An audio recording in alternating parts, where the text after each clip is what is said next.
seorang imam muda Muslim yang terdahulu bersama dengan saya, Imam Muda Hizbur. Assalamualaikum. Assalamualaikum warahmatullahi wabarakatuh.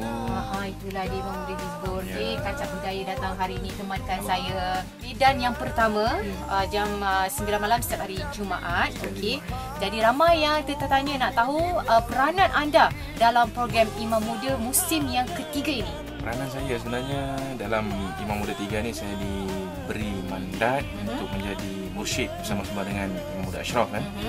Dan di antara soalan yang ingin dijawab oleh Imam Muda Hizbur iaitu Muhammad Hafifi ni.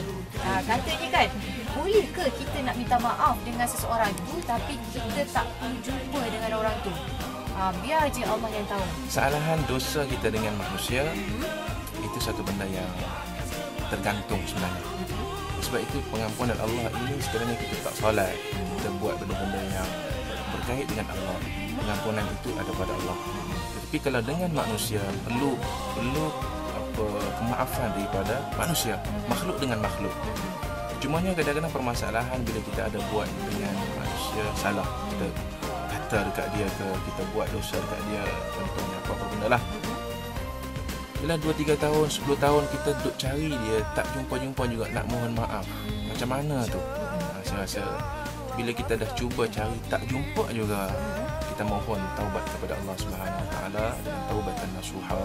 Kita dah cuba ikhtiar cari orang yang kita nak mohon maaf, tak jumpa. Khalas, tawakkal ala Allah. Soalan dari kaum Adam, namanya pun Muhammad Adam, nak tanya, salah ke kalau suami kahwin lain tanpa pengetahuan isteri dan hakikatnya suami tak mempunyai harta, tak ada benda ni, tapi dia ada hanya kasih sayang, penuh dengan kasih sayang, terlalu banyak ni. Okey, kalau kita tengok dalam Al-Quran, Allah Ta'ala sebut ankihu ma qabalakum minan nisa mathna wa thulatha wa ruba'. Kalau kata kahwin 2, mathna wa thulatha 3 dan 4. Di ujung dia Allah Ta'ala kata kalau kamu takut tak berlaku adil, satu cukup. Satu cukup. Kita nak berlaku adil, kalau kata dalam nak kahwin 2 ni, dia kena ada persediaan semualah, dari segi hartanya, dari segi tanggungjawab dia, dari segi sikap dan juga akhlak dia.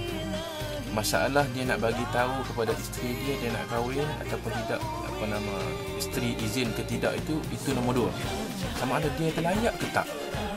Layak tak kalau suami isteri pertama minta satu benda, dia boleh bagi tak? Kereta, okey, nak kereta dia bagi. Nak apa rumah dia bagi. Nak apa lagi? Nak lagi, dia bagi. Dah, habis dah. Okey, yang kedua pun kalau apa dia orang minta pun dia boleh bagi.